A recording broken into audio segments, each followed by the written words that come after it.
থেকে পেয়েছেন, নামাজ পেয়েছেন খাজার দরবার থেকে পেয়েছেন, হজ পেয়েছেন খাজার দরবার থেকে পেয়েছেন, কোরআন পেয়েছেন খাজার দরবার থেকে পেয়েছেন, হাদিস পেয়েছেন পীর মাশায়েখের দরবার থেকে পেয়েছেন। এই জন্য পৃথিবীর মুসলমান এই ভারতবর্ষের মাটিতে যারা পীর মানে তারাই হচ্ছে অরিজিনাল মুসলমান, আর যারা পীর মানাকে পছন্দ করে না এরা হচ্ছে ইহুদিওয়ালা মুসলমান। একজন ওয়াহাবি আমাকে বলছে, হুজুর আমরা ওলি ফলি মানি না। আমি বললাম তুমি ওলি মানবে কিনা, তোমার দলে ওলি থাকবে তেমনি তো মানবে। इसकी जमात में कोई ওলি ही नहीं है, वो कैसे बोलेंगे? তোমার দলে কোনো ওলি থাকবে তেমনি তো মানবে। বলছে ওয়াহাবি আমরা ওলি মানি না। এদের দলে কি পাওয়া যাবে?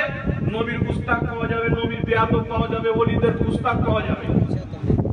এদের মধ্যে যে যত বড় গালি নবীকে দিতে পারবে এদের অত বড় শেখ হয়ে যাবে। বাংলাদেশে একটা কাজরাবিন ইহুদি বেরিয়েছে, ওর চেহারা দেখলে সকালে নাস্তা খাওয়া যাবে না। এ বেটা বলছে কিয়ামতের ময়দানে আল্লাহর নবী নিজে ফ্যাল ফ্যাল করে তাকিয়ে থাকবেন, আমার নীতির পাল্লা ভারী হচ্ছে না গুনার পাল্লা। তো আমেরিকা ইসরায়েল দেখছেন এ তো বহুত বড় মুহাম্মদ সাল্লাল্লাহু আলাইহি ওয়াসাল্লামের তাওহীন করেছে, একে বড় শেখ বানিয়ে দাও। তো ভারত বাংলাদেশে যত বাঙালি ওয়াহাবি আছে এরা নিজের বাবা মনে করে থাকে। এক জায়গায় জালসা দেখি আমি খাজা বাবা বলেছিলাম, এই হুগলির দিকে খাজা বাবা শব্দ বলেছি, তো আমাকে হোয়াটসঅ্যাপে লিখে পাঠাচ্ছেন, হুজুর আপনার মায়ের কটা বিয়ে হয়েছে? তো আমি বললাম আমার মায়ের একটা বিয়ে হয়েছে। কেন বলো? আপনি যে খাজা বাবা বললেন, তো খাজার সাথে কি আপনার মায়ের বিয়ে হয়েছে? আমি তাকে বাংলাদেশের ওদেরই বাবা কাসরাবিন ইহুদির একটা বক্তব্য পাঠালাম। ও শ্রোতাদেরকে বলছেন বাবার একটু ধ্যান দিয়ে শুনেন। তো আমি বললাম হাজার হাজার শ্রোতাকে তোমার মুরবি বলছে বাবা, এই হাজার শ্রোতার সাথে তোমার মুরবির মায়ের বিয়ে হয়েছে? বাবা শব্দ কোথায় ব্যবহার হয় এটা ওটাই জানে না। আমার আপনার নবী সাল্লাল্লাহু আলাইহি ওয়াসাল্লাম নিজের চাচা আবু তালিবকেও বাবা বলে ডাকেন। বাহ, চাচাকেও বাবা বলা হয়, বাপ সমতুল্য লোককেও বাবা বলা হয়।